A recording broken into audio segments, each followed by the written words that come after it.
بسم الله الرحمن الرحيم. ربنا عليك توكلنا وإليك أنبنا وإليك المصير. اللهم لا سهلا إلا ما جعلته سهلا وإن شئت جعلت الصعب سهلا. حبايبي طلبة وطالبات الشهادة الإعدادية، معاكم مستر حازم بحر، مدرس الدراسات الاجتماعية والجغرافيا محافظة اسكندرية. والنهاردة بنشرح معاكم درس جديد من دروس التاريخ. ده الدرس الخامس في الوحدة الثالثة. ثورتين 25 يناير و30 يونيو. 25 يناير سنة 2011 و30 يونيو سنة 2013. الثورتين دول كانوا ورا بعض، ما بين كل ثورة والتانية سنتين. التواصل مع مستر حازم، الواتس الرقم اللي قدامكم على الشاشة 0100 280 9665 أو تليفونيا 012 8000 2 11 2. للمتابعة والسكرتارية على رقم 0150 70 27 400 0150 70 27 400. كمان ما ننساش نعمل لايك وسبسكرايب وشير للفيديو على قناة مستر حازم على اليوتيوب، حازم بحر باللغة الإنجليزية. وكل ده بالتعاون مع منصة الأصدقاء والواحة التعليمية. كمان للاشتراك بصفحة الفيسبوك، لايك وفولو متابعة للصفحة الرسمية البحر مع الأستاذ حازم بحر. يلا بينا بقى نبدأوا الثورتين. الدرس زي ما قدامنا اهو، ثورتي 25 يناير و30 يونيو.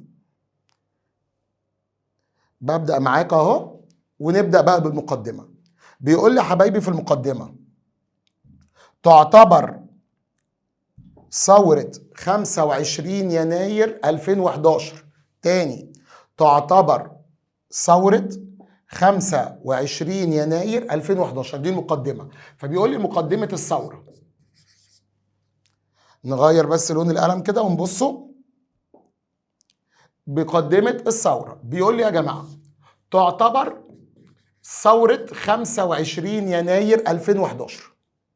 يعني احنا بنعتبر ثورة 25 يناير 2011 من الثورات العالمية الفريدة في العصر الحديث. يبقى تاني، تعتبر ثورة 25 يناير 2011 من الثورات العالمية الفريدة في العصر الحديث. ده كده سؤال بما تفسر. ليه 25 يناير 2011 ثورة عالمية فريدة في العصر الحديث؟ لسبب مهم جدا، حيث لعبت التكنولوجيا دورا في قيام الثورة. يبقى السبب الرئيسي اللي خلاها ثورة عالمية، لعبت التكنولوجيا دورا في قيام الثورة. طيب التكنولوجيا فيها مستر لسببين. اولا لاستخدام شبكة المعلومات الدولية، لاستخدام شبكة المعلومات الدولية اللي هي شبكة الانترنت ومواقع التواصل الاجتماعي، فيسبوك وغيره. أعيد تاني سؤال بما تفسر: ليه ثورة 25 يناير من الثورات العالمية في العصر الحديث؟ الإجابة: لاستخدام أو حيث لعبت التكنولوجيا دورا في قيام الثورة، لاستخدام شبكة المعلومات الدولية الإنترنت ومواقع التواصل الاجتماعي، فيسبوك وغيره. والثورة دي كان ليها حركات سياسية ممهدة قبل الثورة. طب ايه هي أسباب الثورة؟ 5 أسباب ولازم أكتبهم. لو قال لي بما تفسر قيام ثورة 25 يناير، ليه قامت الثورة؟ 5 أسباب. 1، سوء وتدهور الأوضاع الاقتصادية. يبقى أول سبب تدهور الأوضاع الاقتصادية. السبب الثاني سوء الأوضاع الاجتماعية. سوء الأوضاع الاجتماعية. السبب الثالث سوء الأحوال الصحية والخدمية والتعليمية.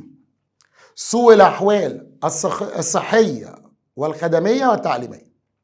استمرار العمل بقانون الطوارئ منذ أكتوبر سنة 1981.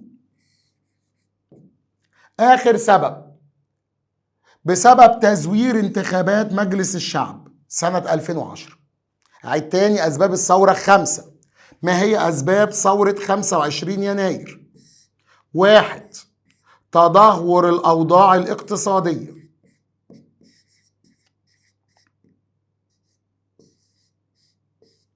2.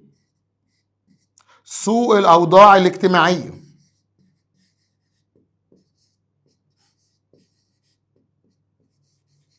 3. سوء الأحوال الصحية والخدمية والتعليمية. 4. استمرار العمل بقانون الطوارئ. المذاكرة اهو ورقة وقلم منذ أكتوبر 81. آخر سبب رقم 5. تزوير انتخابات مجلس الشعب. تزوير انتخابات مجلس الشعب سنة 2010. هعيد تاني الأسباب 5. تدهور الأوضاع الاقتصادية، سوء الأوضاع الاجتماعية، سوء الأحوال الصحية والخدمية والتعليمية، استمرار العمل بقانون الطوارئ منذ أكتوبر 81، تزوير انتخابات مجلس الشعب سنة 2010. وخدوا بالكم لو قال لك السبب المباشر للثورة هختار ايه؟ تزوير الانتخابات اللي هو رقم 5، لأن التزوير يا حبايبي تم في 2010 والثورة مباشرة قامت على طول في 2011.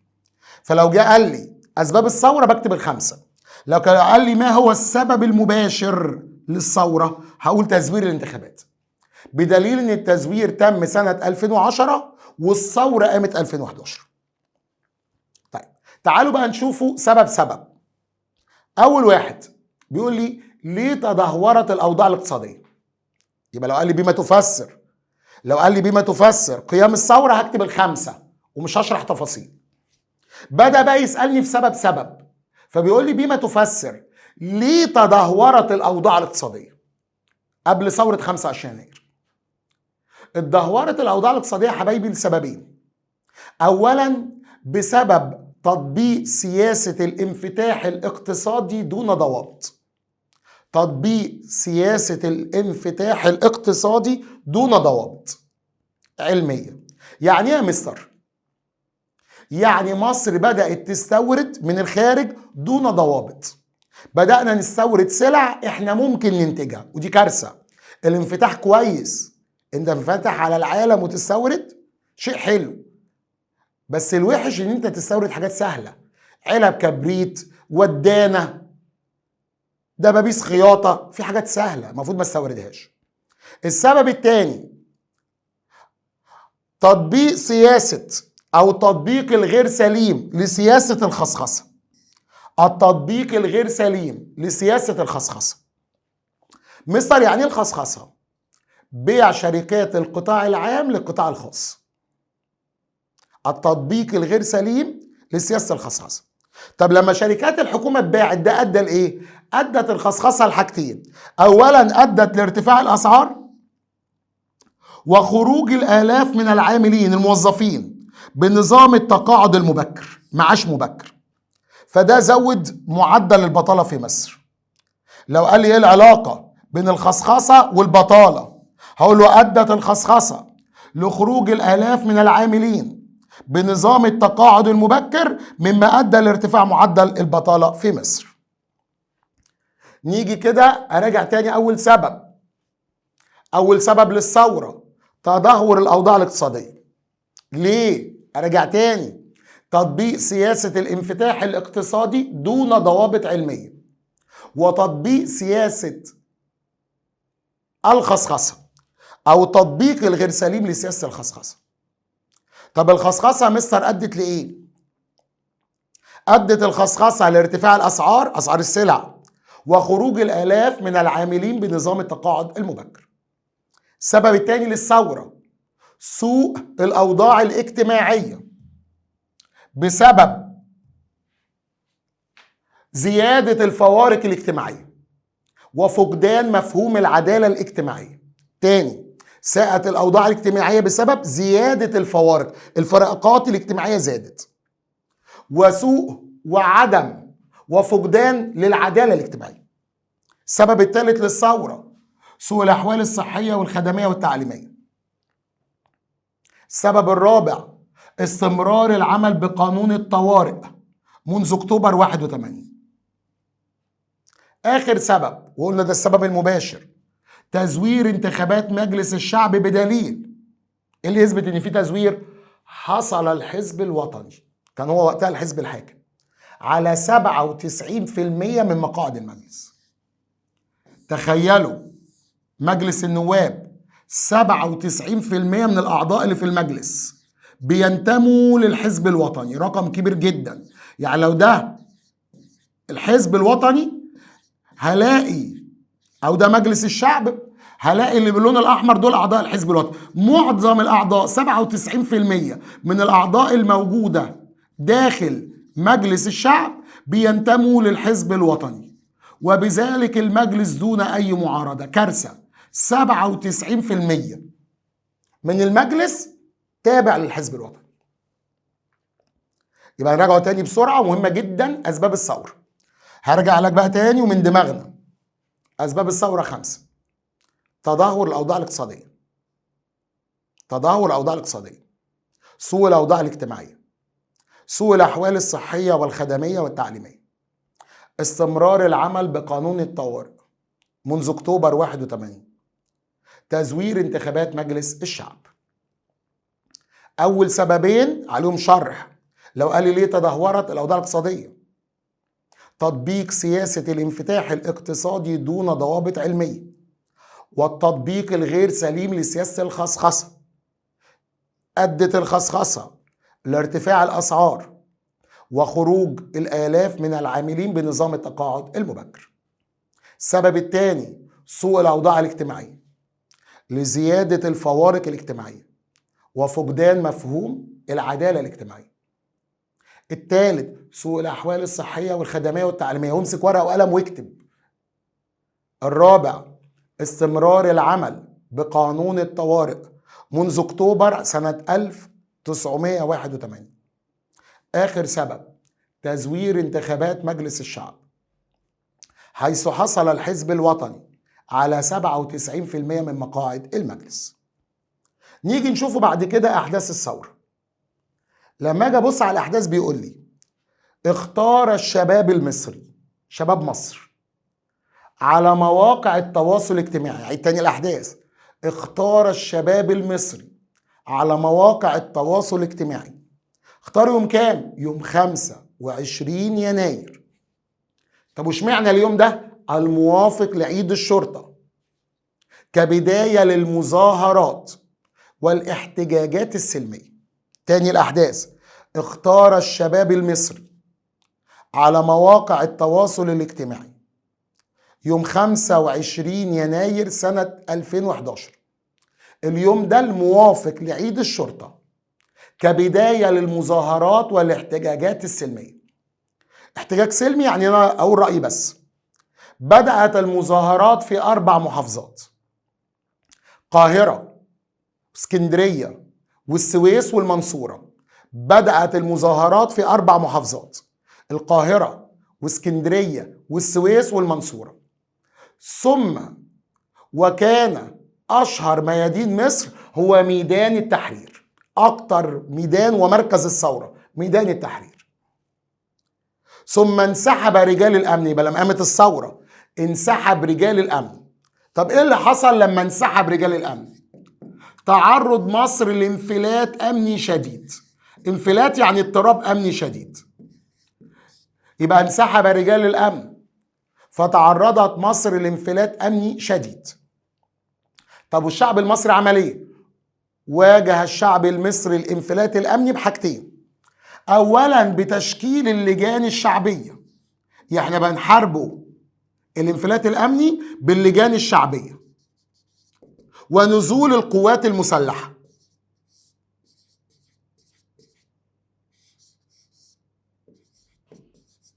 يبقى واجه الشعب المصري الانفلات بحاجتين: تشكيل اللجان الشعبية ونزول القوات المسلحة.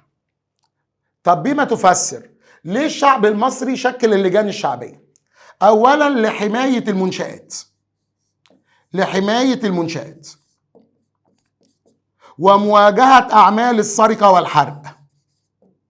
يبقى الشعب المصري شكل اللجان الشعبية لحماية المنشآت ومواجهة أعمال السرقة والحرق. القوات المسلحة نزلت بهدف تأمين الممتلكات العامة والخاصة، تأمين الممتلكات العامة والخاصة والمحافظة على أمن المواطنين. وخلي بالكم تعريف اللجان الشعبية مهم قوي. ما المقصود باللجان الشعبية؟ اكتب بقى التعريف ده معايا. هي لجان تكونت في الشوارع والحارات. يبقى تعرفها، هي لجان تكونت في الشوارع والحارات لحماية المنشآت ومواجهة أعمال السرقة والحرق. هي لجان تكونت من أفراد المجتمع المصري. هي اللجان الشعبية هي لجان تكونت من أفراد المجتمع المصري في الشوارع والحارات لحماية المنشآت ومواجهة أعمال السرقة والحرق أثناء ثورة 25 يناير 2011. الدور الثاني بقى ده حاجة تانية مش تعريف. دور القوات المسلحة تأمين الممتلكات العامة والخاصة والمحافظة على أمن المواطنين. تأمين الممتلكات العامة والخاصة والمحافظة على أمن المواطنين. هرجع تاني الأحداث. لو جينا بصينا أحداث الثورة، ببتدي أقول اختار الشباب المصري على مواقع التواصل الاجتماعي يوم 25 يناير 2011 الموافق لعيد الشرطة كبداية للمظاهرات والاحتجاجات السلمية. بدأت المظاهرات في 4 محافظات: القاهرة، اسكندرية، السويس والمنصورة. أشهر ميدان التحرير في القاهرة. طب بعد كده انسحب رجال الأمن. طب النتيجة؟ تعرضت مصر لانفلات أمني شديد. يبقى أثناء الثورة انسحب رجال الأمن فتعرضت مصر لانفلات أمني شديد. الانفلات ده واجهه الشعب المصري بحاجتين، قلنا تشكيل اللجان الشعبية والقوات المسلحة. اللجان الشعبية لحماية المنشآت ومواجهة أعمال السرقة والحرق. القوات المسلحة لتأمين الممتلكات العامة والخاصة والمحافظة على أمن المواطنين. تعالوا نشوفوا بعد كده. بيقول لي سعى النظام السابق، أنا بتكلم عن رئيس الدولة مبارك، سعى النظام السابق لامتصاص حماس الثوار. يبقى تاني، سعى النظام السابق اللي هو حسني مبارك لامتصاص حماس الثوار. طب عمل ايه؟ عمل خطوين. اول خطوة تفويض مهامه لنائبه. يبقى الرئيس مبارك عشان يمتص الثورة، 1 تفويض مهامه لنائبه. الخطوة الثانية تشكيل حكومة جديدة. تشكيل حكومة جديدة. طب وايه اللي حصل؟ المحاولات دي نجحت؟ لا، فشلت. ولكن باءت هذه المحاولات بالفشل بدليل استمرت الثورة 18 يوم. شباب الثورة ما سكتش. يعني محاولات الرئيس مبارك أنا دايما بوصفها في اللحظات دي بأنها ترقيع في جسد ميت. النظام خلاص، فكل المحاولات دي بيحاول ينقذ نظامه. تفويض يعني ترك مهامه لنائبه وشكل حكومة جديدة، كل ده عشان يهدي الثورة. ولكن استمرت الثورة 18 يوم تطالب بإسقاط رأس النظام حسني مبارك ورحيل. نتيجة الثورة نتيجتين مهمين. أول نتيجة تخلى حسني مبارك عن منصب. خد بالك، اتخلى هو اللي اتنازل. تخلى مبارك بمحض إرادته عن منصب رئيس الجمهورية يوم 11 فبراير 2011. كده مبارك اتشال. الأهم بقى إيه؟ وتسليم السلطة، يعني اللي بيحكم مصر المجلس الأعلى للقوات المسلحة. يبقى أول نتيجة للثورة تخلي حسني مبارك عن منصب رئيس الجمهورية مساء 11 فبراير 2011 وتكليف المجلس الأعلى للقوات المسلحة بإدارة شؤون البلاد. النتيجة الثانية خروج الملايين من الجماهير الشعب المصري احتفالا بالثورة وإسقاط رأس النظام. يبقى نتيجة الثورة حاجتين: تخلي حسني مبارك عن منصب رئيس الجمهورية مساء 11 فبراير 2011 بعد 18 يوم بالظبط، وتسليم السلطة اللي بيحكم مصر المجلس الأعلى للقوات المسلحة. النتيجة الثانية خروج الملايين من الجماهير الشعب المصري احتفالا بالثورة والحدث التاريخي. زي ما الثورة كان ليها مقدمة لها خاتمة. في خاتمة الثورة بقول ايه؟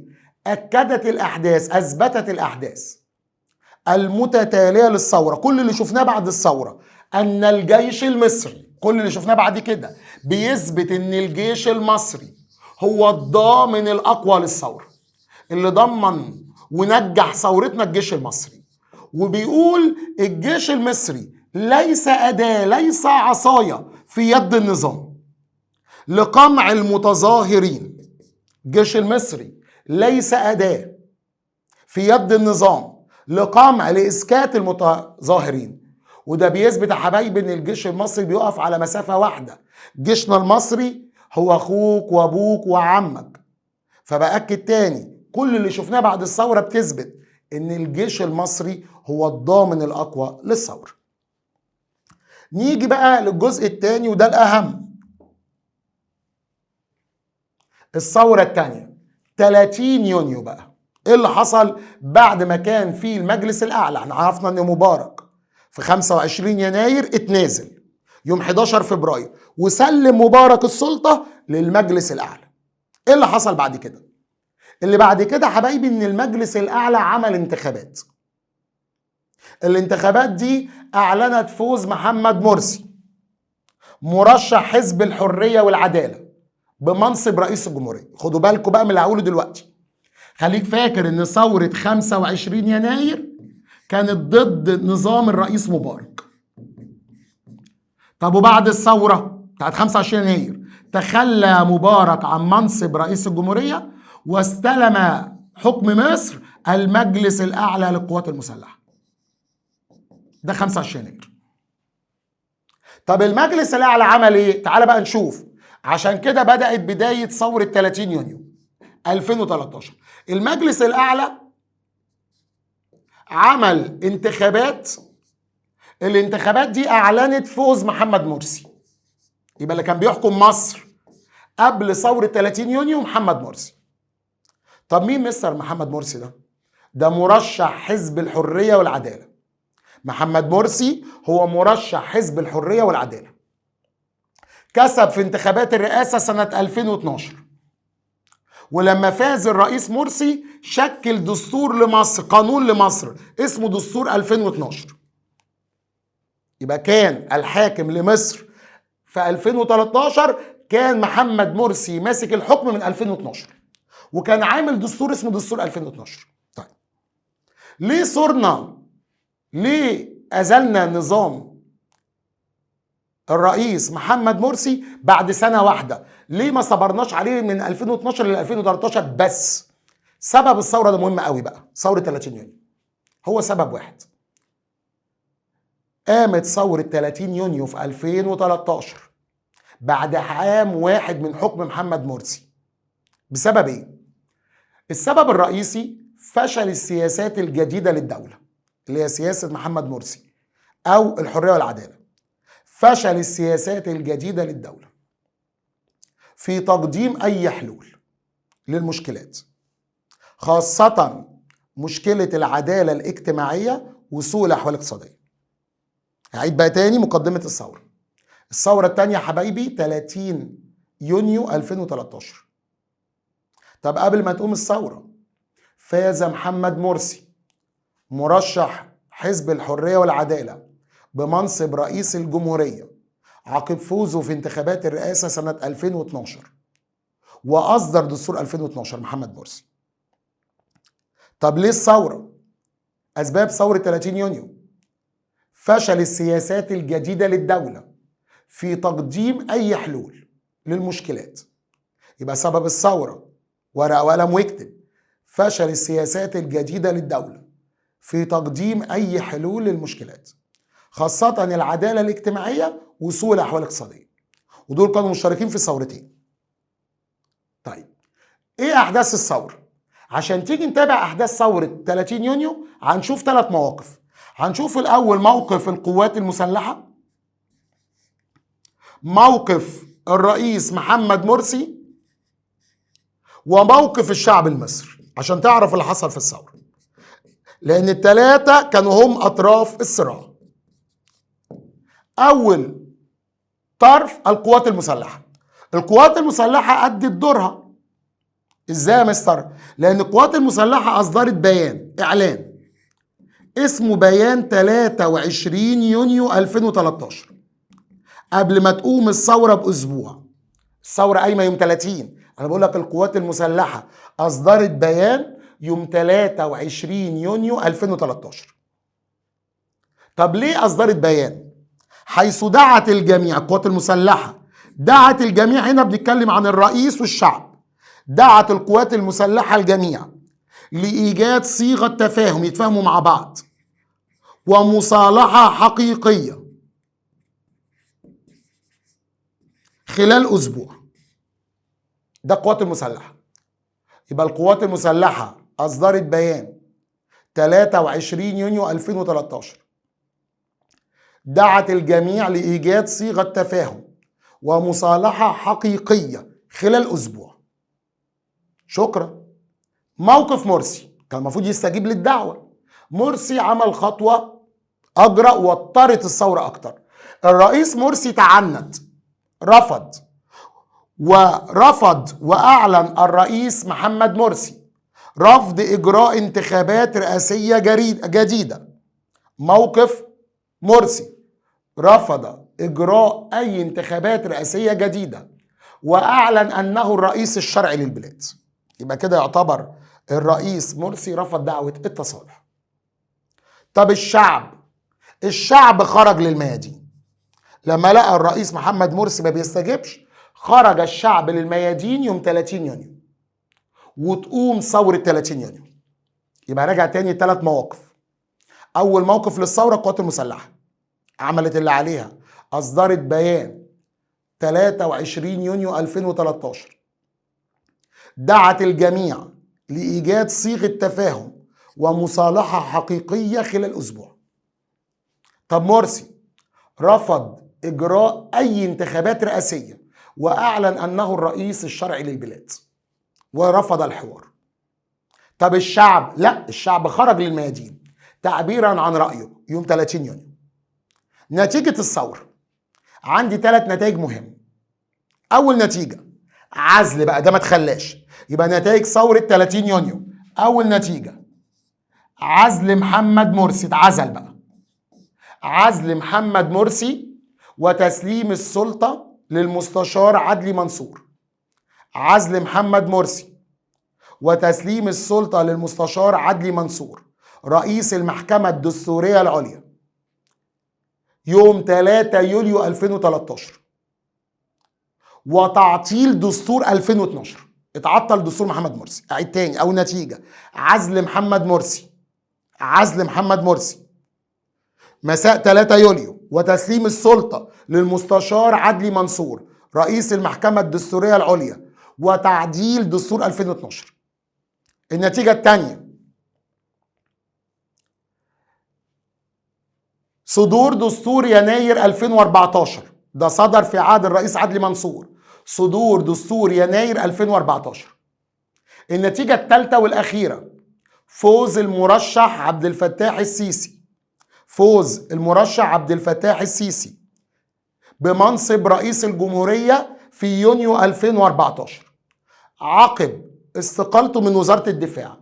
فوز الرئيس عبد الفتاح السيسي بمنصب رئيس الجمهورية عقب فوزه في انتخابات الرئاسة في يونيو 2014. بختم كلامي وبقوله دي صورتي بقى أثناء اشتراك 25 يناير، يعني يا رب تكون الصورة باينة لكم. بذلك بدأت فترة جديدة من تاريخ مصر يتطلع فيها الشعب المصري لتحقيق طموحاته وآماله في الديمقراطية والعدالة الاجتماعية والرخاء والتنمية. وبكده انتهت ثورتي 25 يناير 2011 و30 يونيو 2013. وطبعا دي باكد تاني اهو صورتي اثناء الثوره. ما ننساش طبعا المتابعه اولا، وبعيد تاني صفحتنا على الفيس، تعمل لايك للصفحه البحر مع الاستاذ حازم بحر، البحر مع الاستاذ حازم بحر. ده رقم الواتس بتاع المستر 0150 او اسف، الرقم الاول الشخصي 0100 280 9 665 0100 280 9 665.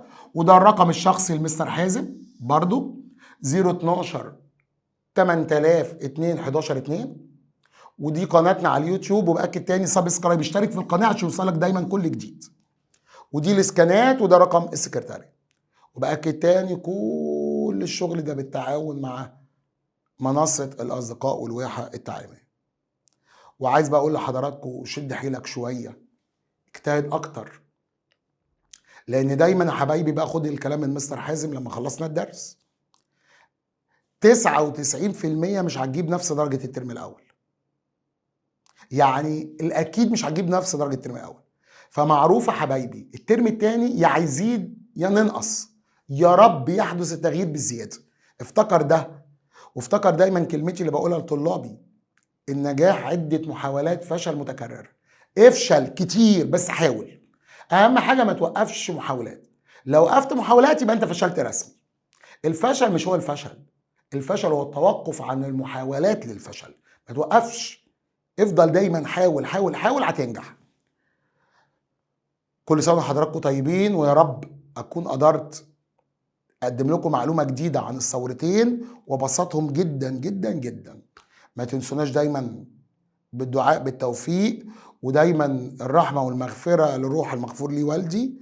ويا رب يكون استفدنا، ويا رب يكون مسكنا ورقه وقلم وعيد اسمع الفيديو مره واثنين وثلاثه واربعه. احلى مذاكره. انا عارف انت الجيل ده الاونلاين خلاص اهو، احنا معاك اونلاين. شكرا، بحبكم في الله. حازم بحر.